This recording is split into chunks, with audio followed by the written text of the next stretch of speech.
Good evening. We are into the second lecture of this course on applied electromagnetics, and today we are going to learn about vector algebra.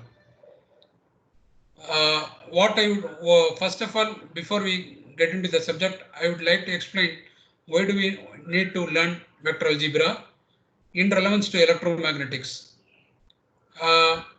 For those of you who may not be aware, let me just recall the famous Coulomb's law, which talks about the force of attraction or repulsion between two charges. When two charges are like, then the force of repulsion exists, which is electrostatic in nature. And when it is the case of unlike charges, they attract each other. Again, you see the difference in the direction of the attraction or repulsion. So how do I physically signify this attraction or repulsion by a notation? And not only that, we need to quantitatively estimate the field. So this is one just tip of an iceberg, if you would like to call that way. So if you go further into the subject, we will be using vector algebra everywhere throughout this course. So it is imperative that we learn vector algebra and properly. I know that you have learned this subject in the second semester in the mathematics course. However, I would like to recall some of the concepts, probably in the context of electromagnetics also, and little bit physical significance of the product of vectors. Okay, product operation. So first of all, I would like to define the term scalar and vector fields before we jump into the definitions of the vector notation and how do we represent it, and so on and so forth, and also the operations involved in the vector addition, subtraction, product. There is no operation like division like we do for normally for routinely for a scalar values. For example, 40 divided by 5, we know it is 8, or 100 divided by 10 equal to 10. So we can do addition, subtraction, multiplication, division with scalar numbers. Not the case with vectors. In vectors, the addition, subtraction, and product, all of them require very specific rules, which we are going to lay out in this class. And also, we are going to talk about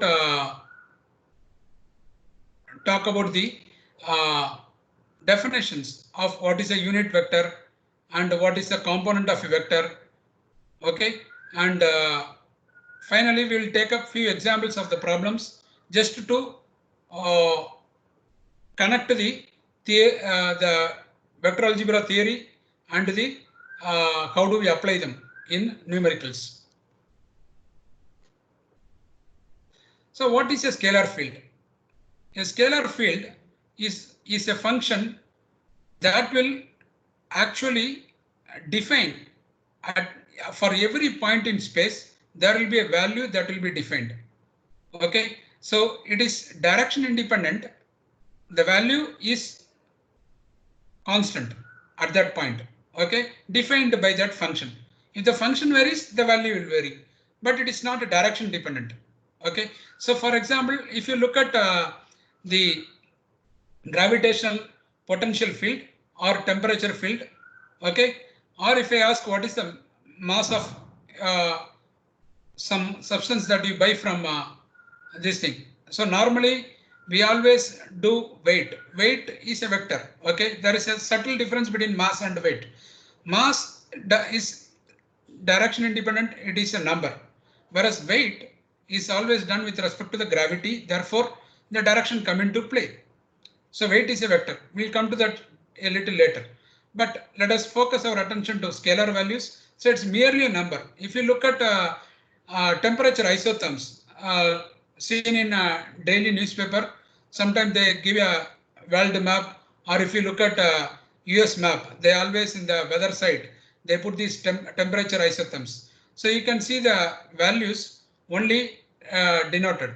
Okay, it is independent of the direction in which the operation is performed. Whereas if you look at the vectors, it is not that case. Okay, so scalar fields can be represented by contours. Contours, that's exactly which are imaginary surfaces drawn through all points for which the value, the field function remains the same value. Now vector field on the other hand is direction dependent. Okay, so the finest example for a vector field is the flow of fluid.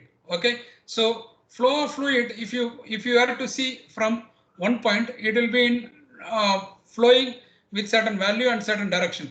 But if I change my reference point and look at it, I'm going to see it differently. So it is both having a quantity that has here vector field is a function that defines a physical quantity which will have both magnitude and direction associated with it. Okay, so here vector field is going to be important in the context of magnetic potential field, whereas electrostatic field, okay, we will actually is also a vector field, but the point is there is a subtle difference between the magnetic potential field and the electrostatic field. Electrostatic field, basically, if I take the line integral of the electrostatic field, it is going to be giving a scalar value, whereas it is not the case with the vector function, vector field. Okay, so that's a conservative and non-conservative field. We'll come to that when we talk about electrostatics. Okay, right now you must understand the fact that a scalar field will represent is a function that will represent only a value associated at with any point in space, whereas a vector field will have both, will be a function which will denote both value as well as a direction associated with that point. So you can actually look at this very good video that I found with Khan Academy.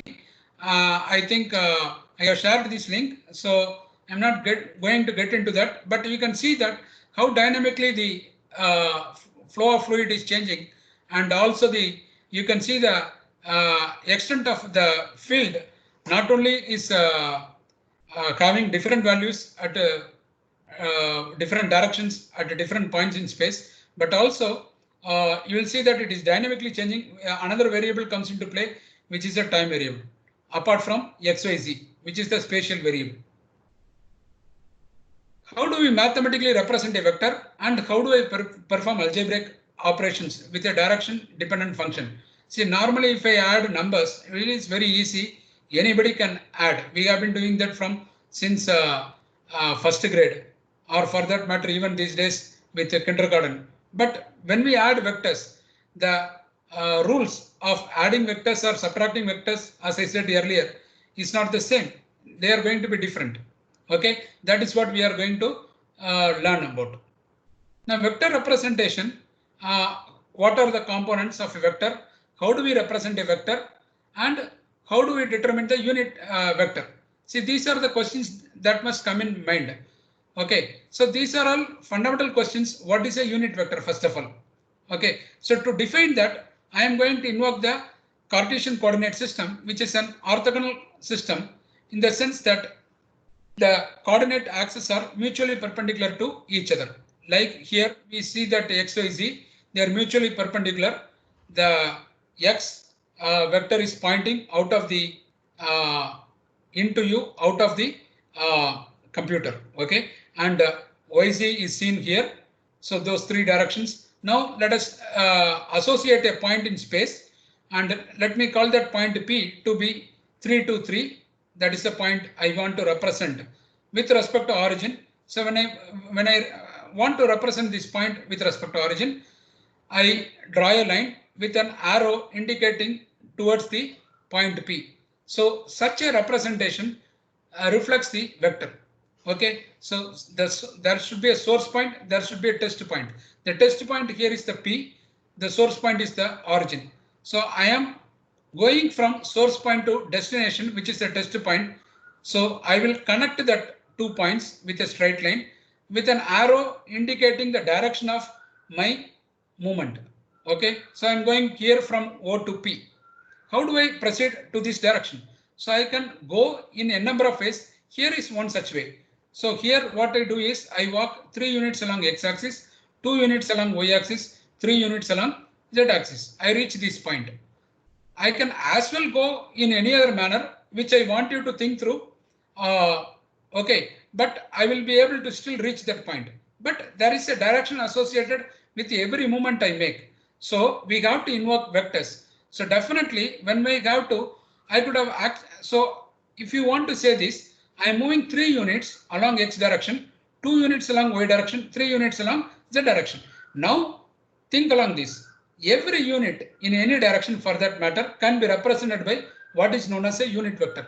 A unit vector is one which has a magnitude of 1, and in this case the unit vector along x direction is ax hat, and along y direction is axy hat, and ay hat, and ac hat along z direction. Now when I move and I get to this point along this and a general representation of a vector is seen here. What is that representation? Vector A with a arrow on top of the letter indicate it is the way a vector is written is equivalent to ax hat plus ay hat plus ac hat. The hat represents unit vectors, which means they signify the direction of movement. Movement along x for ax hat, movement along y, ay hat, movement along z, ac hat. Now the magnitude of this unit vector is always 1. Okay, so how many units do we make movement along x direction? In this case, we make 3 units. So unit vector can be computed in this manner. If I know a vector, I can take the vector, take the ratio of the vector with the modulus of the vector. What is this modulus of the vector? Modulus of the vector is nothing but given by mod A is given as square root of ax square plus ay square plus ac square. Okay, so how this is obtained? This can be easily seen if you know the scalar product, which I am sure everybody knows, but I am going to keep it aside for now. We will take that later. Okay, talk about it later. And now a definition of unit vector, magnitude of 1. We have seen this. So what are the key properties of unit vector? How must these unit vectors behave? What are the key properties? We will talk about it again once we talk about the product operation of both the vectors. For now, we can easily understand looking at this diagram. In the case of a Cartesian coordinate system, ax, ay, ac are mutually perpendicular. In fact, Cartesian coordinate system is not the only orthogonal coordinate system. There are other orthogonal coordinate systems which we are going to learn in subsequent classes, and where the 3 unit vectors will be mutually perpendicular at any point in space. But only thing is there is a big difference between the unit vectors that you deal with the Cartesian coordinate system, or so as to say rectangular coordinate system, with comparison to the other orthogonal coordinate systems such as the spherical and cylindrical that we are going to learn through this course. So again, let us not digress into that. We have plenty of classes towards that. We have allocated. We'll talk about those coordinate systems in the respective classes. However, so here is a schematic of unit vectors shown and the components along A. So when we say components, components only represents the magnitude along the x, y, z direction. Okay. So let us say I give a vector like A equal to 5ax plus 10ay plus 20ac. What are the components along the 3 directions? You must write the answer as 5, 10, 20, right? So let us proceed further. Now I want you to note another subtle point over here. Look at this blue arrow that is protruding from the origin and reaching a point in the xy plane. Okay, that is a point that is projected from P on the xy plane. That point it is reaching. So this, if you see here the subtle point, the blue line indicates here is basically, you will see that this blue is going to be the, you will see that it is the resultant sum of ax and ay, and when I add this vector with this vector, we are still going to get to this point P, OP vector. So this is, you can add in n number of ways. You can go in n number of ways. You will reach the same point. But every movement you make, you have to make along certain directions to reach that. So those directions are, therefore there is a number of the value, number of units that you make is given by the value and the direction in which you are proceeding. Combining both this direction and the value is what is the vector. Now let us go. How do I perform this addition operation? Like I said, you can add the vectors in a number of ways. Just we talked about it. So given here is a vector A, and let me say there is another vector B. I want to add these two vectors. How do I add it? Here is how it is been done. Vector. So in a vector representation, what I want you to note down here is there is an arrowhead, there is a tail. So this is called head with the arrow, the tail is without the arrow. Okay, so you must understand that. So how do I add these two vectors? Here is how it is done. I need to bring, let us say I want to add the vector B to vector A.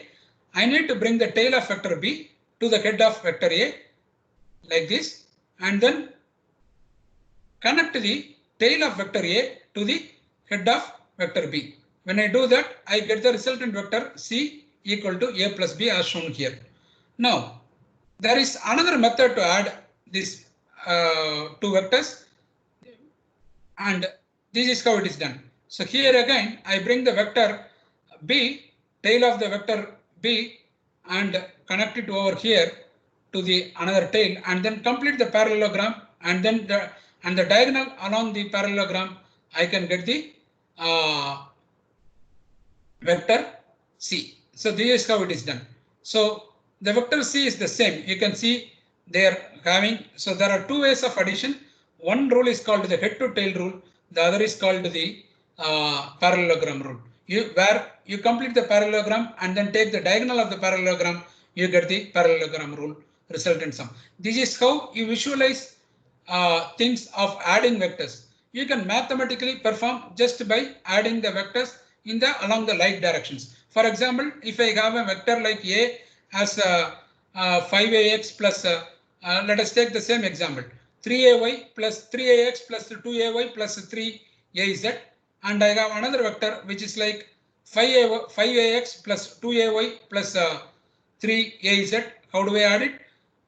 When I add it, I have to add ax to ax, ay component to ay component, and az component to az component, and then take the respective directions and write it as the resultant vector C is given us in this case 8ax plus 4ay plus 6az.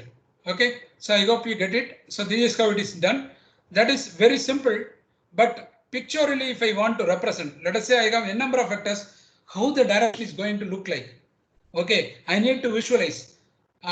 So there is some imagination that you have to invoke. In fact, when you talk about electrostatic and magnetostatic or field, time varying field, you have to develop that sense of imagination to develop how the resultant component is going to look like. So when we talk about vector subtraction, what is it going to be? In case of vector subtraction, let us say I want to compute vector A minus vector B. How do I do that? So simply I am going to take the same two vectors. Now I want to see vector A minus vector B, which means I am subtracting the vectors. Okay, so it is not the same as vector A plus vector B. It is definitely going to be a different vector. That is clear. But how different is different? So you can actually think the vector subtraction as a kind of vector addition itself by rewriting this equation as vector A plus, you open the bracket, minus B. Okay, so which means it is the addition operation you are performing, but addition operation you are performing with not the plus B vector, rather it is minus B vector. So how do I get minus B vector? Simply by reversing the direction of the vector B. Here is how it is done. And I complete the parallelogram and take again the diagonal. In this case, it is represented by the vector D, and the diagonal tells you it is vector A minus vector B. So this is a parallelogram rule. The same rule I can apply get to tail rule here also. So how do I do this? Here is how it is done. Vector A, vector B is going to be reversed, and then I add the tail of vector B, vector minus B to the head of vector A, and then I take the resultant sum in this fashion, where I put the resultant vector in such a manner that the tail of the resultant vector is connected to the source vector, which is tail of A, and to the head of B, minus B. So this is how it is done, and here is how the D vector is got. So the D vector is the same. So the D vector in this case is reversed, whereas the D vector was looking in the first quadrant, if you would like to call it so as to say, but here you are seeing that the D vector is not the same as the C vector which we encountered. Obviously, it has to be different, which is not unexpected. So what are all the basic laws, these vectors? We know we can add two numbers independent of the, so for example, I can add 5 plus 8 gives 13. I can as well do 8 plus 5 is 13. So the numbers obey commutative law. So is the case with vectors. A plus B can be added to as B plus A, no problem. So it obeys commutative law perfectly. Associative law, again it obeys. Distributive law is nothing but basically multiplying a scalar number, which is simply a value, with vector. When I multiply, I can multiply the way I want to multiply. I can first add the vectors and then do it, or I can independently multiply and then add it. Either way is fine. As far as multiplication is concerned, you can multiply any scalar number and with a vector in either directions. Either I take the vector first and then multiply the scalar, or I can multiply this manner also. Ka, where k is a scalar with vector a, or ak, doesn't matter. Similarly, in if I have two scalars, I can do the same thing, no issues. But there is no distributive law as for the operation involving vector addition or subtraction. Now, how about the definition of a position vector? Come to the position vector. I want to denote a position vector. Position vector is always a vector with respect to certain reference point. In this case, it is taken as origin O, and the point here is specified as 3, 4, 5, which means I have the vector RP representing, in other words, we can also denote it as vector OP. So when I write that vector OP, it will be 3 minus 0 along AX direction, 4 minus 0 along AY direction, 5 minus 0 along AIC direction. Therefore, the position vector here is 3AX hat plus 4AY hat plus 5AIC. See, this is how a position vector is computed. Now, let us think I have two vectors, 2 points in space. I want to represent those. I want to move from one point to another point in a specific direction. So I need to get this vector right. So let us say I have points P and point Q. And here the source is, my starting point is P. I want to reach the point Q, which is the destination. How do I do that? I need to move along the direction RPQ. What is this RPQ? So what I do is, first I take a reference point with respect to origin. I compute the position vector OP just with the procedure that I described, and similarly the position vector OQ, and then I do the vector addition using the law which we described. So we can RPQ, obviously, if you can see that RP plus RPQ is nothing but RQ, or RPQ is nothing but RQ minus RP, like written here, RQ minus RP. And if coordinates of the point P and Q are known, then we can actually compute what is RPQ as, if I know the points as XQ, YQ and ZQ for point Q, and XP, YP and ZP for point P, then the vector RPQ is going to be denoted as XQ minus XP AX hat, YQ plus YQ minus YP AY hat plus ZQ minus ZP AZ hat. Okay, so this is how it is done. So these are all very useful things that we will be using it when we compute the field. We are not learning this mathematics just as a mathematical tool. Rather, I want to re-emphasize here, these things will be captured when we talk about computing the electrostatic or and magnetostatic field due to charge and current configurations respectively. How do I perform product operation? There is nothing like division operation like we have for numbers. However, there is product operation, but the product operation is not the same manner as we do for numbers. Okay. For example, 8 times 5 is 40, or 5 times 8 is 40. We don't have that kind of stuff. We have to take a different way.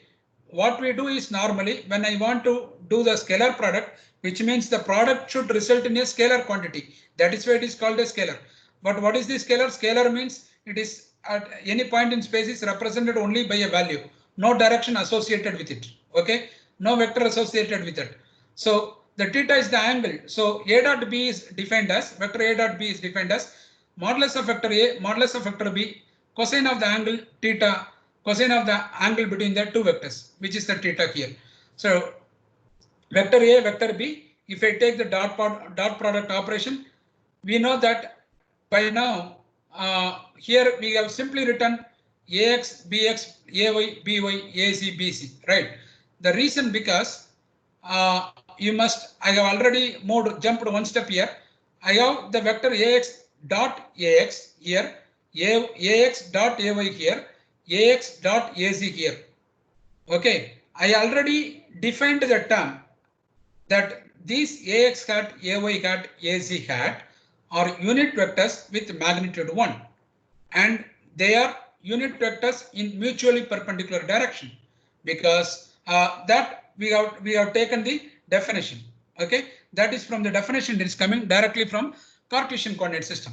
So AX, AY, AC.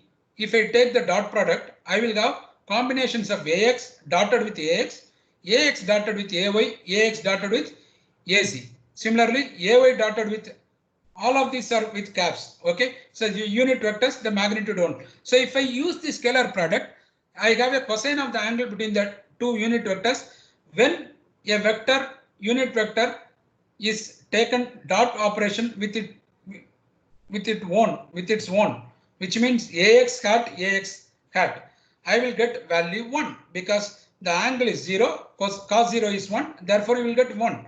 Whereas AX hat dot AY hat are perpendicular, so is the case with AX hat with AC hat, which is perpendicular, cos 90 is 0, therefore such terms are not there, therefore resulting in the product of two vectors A and B as AX BX plus AY BY plus AC BC. Okay, so this is how it is represented. So which means these are all components along XY directions. And what are these components? I just told you, if I have a vector A, for example, 3AX hat plus 2AY hat plus 3AZ hat, the components along the three directions are AX is going to be 3, AY is going to be 2, AC is going to be 3. Similarly, you can define a BY. All you need to do is take the respective components, multiply with the respective directions and sum it up, you will get some value. Okay, there will not be the resultant product is simply a value. Therefore, such a product is known as the scalar product.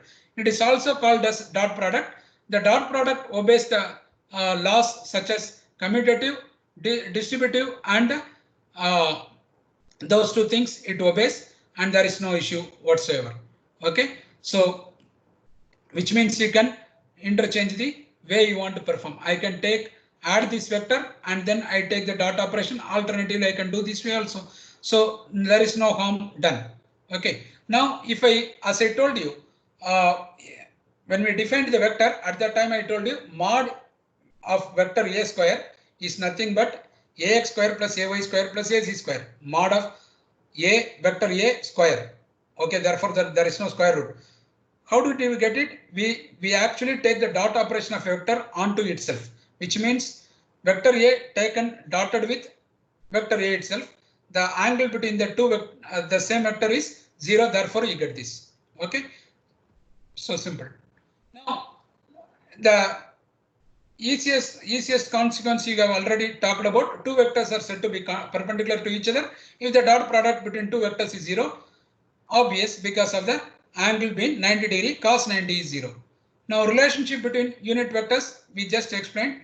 AX hat AX dot is 1, AY 1, AC 1. Similarly, if I take along the perpendicular direction the dot product X and Y, Y and Z, Z and X, they are all going to be 0 because of cos 90 being 0. So the dot product a vector onto itself will result in a value.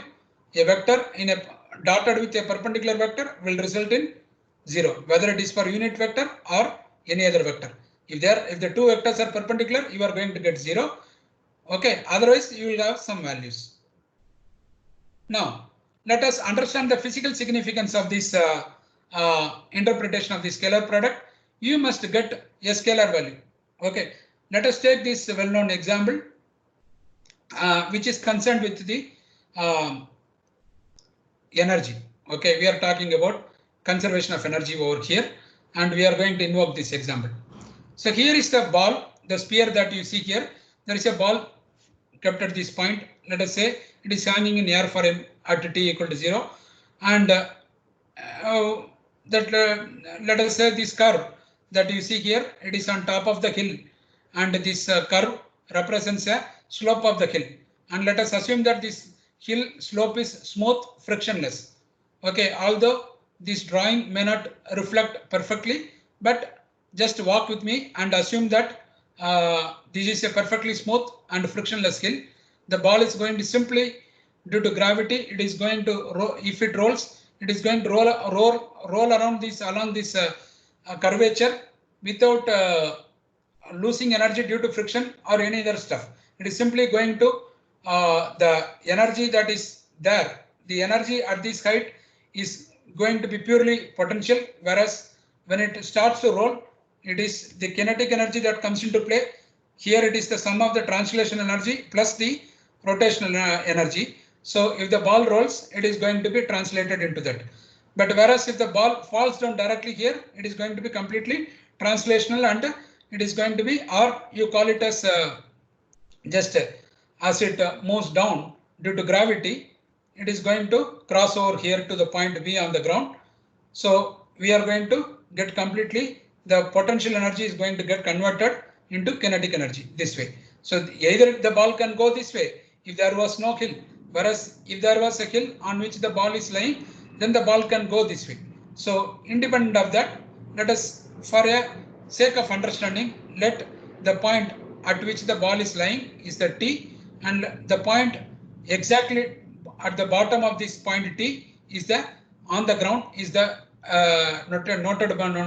notation by V. And similarly, if the ball traverses along the curvature, it reaches the point S. With this, let us understand what is going to happen and how do I interpret this scalar product. I already told you the resultant of the product of two vectors, if it is a scalar operation, it has to be a scalar value, which is only a number. So it is, the ball is at a height h, okay, with respect to ground, and if the ball falls vertically down, it's going to fall smoothly like this and reach the point B. Again, for those of you who have not seen, so I've just put this animation for thrice. So just for you to make sure that you walk with me during the class hour. Now, there is a, as the ball reaches finally at the point V, it has lost its potential energy mgh, and the kinetic energy, equal amount of kinetic energy is gained as it reaches the point V. Now, had the ball not traversed vertically down, rather it took the path indicated by this arrow along the curvature of the hill, and it is going to move along this and reach the point S in this direction. Okay. We very well know from fundamental physics that irrespective of the direction that the ball takes to reach the point S, it could have reached over here, it could have reached somewhere else, okay, a number of ways it could have reached the point, doesn't matter. And whether it reaches the point, as long as it reaches the same level, that is the ground, okay, V and S are at the same level, that is the ground. The gain in kinetic energy is going to be equivalent to that of mgh, which is the loss in potential energy. So independent of the direction, the gain in kinetic energy is the same. What it means? It means we are dealing with numbers here. So how do I relate this number with the scalar product? Definitely the thing, when the ball was over here, it is experiencing at the point T, it is experiencing a force of gravitational force, and the gravitational force always points downward towards the surface of the earth. Now, if the ball, you can actually talk in terms of a distance it traveled is different from the displacement, which you have been learning from high school onwards. Okay, so displacement is a vector, which means you have to take the direction of the path the ball takes, whereas distance is not that thing, but distance is a scalar. You don't have to denote it by a number.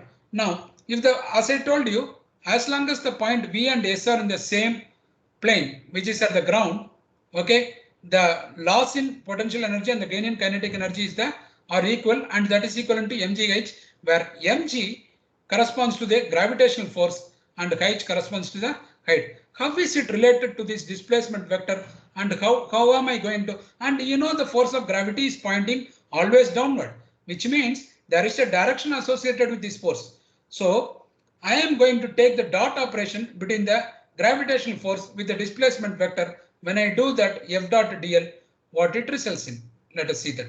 When I take that f dot dl, I am going to get mod f mod l, which are scalar numbers, and the cosine of the angle theta between them. And this nothing but mod f is nothing but the mg, and l mod l is simply l without the vector symbol, and cos of the cosine of the angle, which is the cos theta, and l cos theta. By simple trigonometry, we know cos theta is adjacent by hypotenuse. In this case, the hypotenuse is l mod l, and the adjacent is height. Therefore, l cos theta can be replaced by h and mgh. Therefore, I could have done this operation this manner also. Instead of doing f dot d, f dot l, I could have done it as l dot f also. No issues. Okay. So you can see two things here. One is scalar operation results in a scalar quantity, scalar dot product. Scalar product operation results in a dot scalar quantity, which is a value. Secondly, you can also see it doesn't depend on how the scalar product is taken, whether vector A taken with vector B or vector B taken with dot operation is commutative. Perfectly okay. No issues. Because after all, the final result is only a value. Now, what about the cross product? Let us say here I have taken vector A and vector B, and they are at an angle between them theta. Now I perform a cross product operation. First, let us talk about the magnitude as it is. To talk about the magnitude, first, what does this symbolize? It symbolizes, we know it is already cross product of two vectors is A mod B sine of the angle. Instead of the dot product where we talk about cosine of the angle, here we talk about the sine of the angle and theta, and then there is a direction associated. We will keep it aside for now. We will come to that little later. And what you need to do is you complete the parallelogram. So if I take the cross product, what I am going to get is, yeah, the area of the parallelogram can be computed by using the simple trigonometrical relationship by drawing perpendicular from point P, capital P, and point Q vertices, and draw the perpendicular and reach the point small s and small r.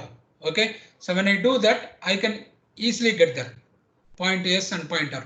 So, and use the simple trigonometry relationship, I will see that the area of the parallelogram is same as the area of the rectangle PQ small r small s. Okay, so with the same base. So which means I get the base here. So with the same base, we get the area. So we know that area of a rectangle is nothing but this small s small r, which is SR, S, both are small letters, and then with this this side. So when I do that, there is RQ or SP. If I do that, I get the length into breadth, I get the area of the rectangle, and this breadth can be represented as B sin theta. Simply, I could have actually moved as this is the distance. SR is nothing but mod A, mod vector A, which means simply A without the vector symbol, and B sin theta. You multiply that, you get the area of the rectangle. Now the direction is given by this of this area vector is C. It's a headache to have a vector symbol associating with a vector because we have not heard so far probably. Okay, so how do I assimilate and what direction an area surface can have either this the upward direction or downward direction? How do I do this? How do I assimilate this thought? So this is simply given by the rule, what is known as the right hand thumb rule or right handed screw system. Okay, so that is what we are going to see. So how do I perform a cross product operation? You can use the simple determinant rule. I am sure that you know this rule, so I am not going to get into that. Now think about this cross product. Cross product direction, as I said, it can be done either with right-handed rule or right-handed screw rule. Right-handed rule says that when I go from vector A to vector B, I hold the right hand in this direction and then I go from vector A towards vector B and with all the fingers except the thumb, the thumb points in the direction of the resultant vector as shown here. Suppose if I go from vector B to A, then I have to do this way. Now you can see that the direction of the thumb is reversed. So vector A cross B is not same as vector B cross A. Rather vector A cross B is the vector minus B cross A. So the cross product does not obey commutative law. The same thing can be imagined with what is known as a right-handed screw rule. When you drill a screw onto a board, you can see that you can either, when you drill it from A to B, which means when I move from right to left, okay, when I move right to left, I will be drilling out of the board. When I do it the clockwise, I will be drilling into the board. So clockwise operation will result in one direction, anti-clockwise will result in opposite direction. So again it reflects the non-commutative nature of the cross product operation. So with keeping that definition of the cross product, how does the unit vectors behave? This is how the unit vectors behave because the this ax hat, ay hat, az hat are all unit vectors in mutually perpendicular direction. Sin 90 is 1, sin 0 is 0. Therefore, if I take cross product of a vector with a perpendicular vector, I am going to get ax, ay with the direction given by the right-handed rule. I will get into AC. So you can see if I move from ax to ay, I will get AC. If I perform the cross product operation from ay to AC, I will get ax. From AC to ax, I will get ay. Whereas if I move in the anti-clockwise direction, I am going to get all negative directions. Okay, so that is again symbolized by that two rules which we discussed about for the how do I determine the direction of the resultant vector that is resulting from a cross product operation either with the right-handed screw rule or with the thumb rule. Okay, right-handed thumb rule. So the classroom activities, there are 3 problems given here. We will take the first problem quickly. All you need to do is, as I told you already, it's very simple. The component is taken. If I give a vector and I ask you component, you just have to denote the number along that direction. So in this case, -4 is there, and you can see the problem over here. And if I take the mod of the vector, before I do the mod of the vector, first I do the summation or subtraction operation appropriately. For this problem, the result is also shown here. So I'm not going to get into it. It's all straightforward. I think it is easy to follow. If you don't understand, you are welcome to come back to me. The next problem talks about the position vector. How do I determine? How do I calculate the distance vector? How do I? Once you know the distance vector, the mod of the distance vector will give you the distance between point Q and R. So that is as simple as that. Again, we have discussed the theory. So you can, those points which we discussed during the position vector, you apply them here, you get the result straight away without having to sweat. Now the third question is very interesting. You have 2 vectors and 2 vectors you are not given, you are asked to compute the angle between the 2 vectors using both dot and cross product. How do I do this? All you need to do is you take the dot product and we use the dot product relationship. Vector A dotted with vector B is mod A mod B, cosine of the angle between them. So you find the cosine of the angle and then take the inverse of the cosine, you will get the angle. Okay, make sure whether you are doing it in the degree or radians, you have to have an idea what you are doing with. But remember the relationship between degrees and radians. Pi radians equal to 180 degree or 2 pi radians equal to 360 degree. Keep that aspect in mind and think along that direction. Vector A cross B is again use the determinant rule, which you know already how to perform a determinant.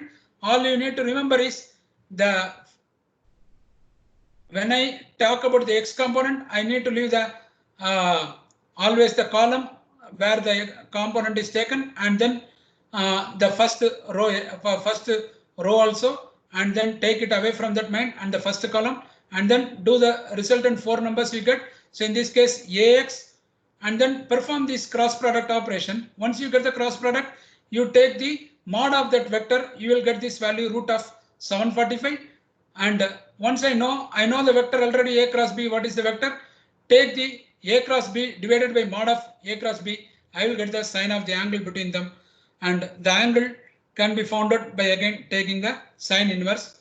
And I think here it is wrongly printed. It should have been sine inverse. Okay, so the textbook has printed wrongly. I have taken this example from textbook. Please correct it. Theta AB will be sine inverse of 0.994. Okay, thank you. I think the values you see that both A and whether you calculate with dot product or cross product, the angle remains the same, because after all you are taking the same two vectors. Okay, so that's it about for today's class. Thank you so much. Just note down this point. Okay, there is a typo here. Thank you. Bye.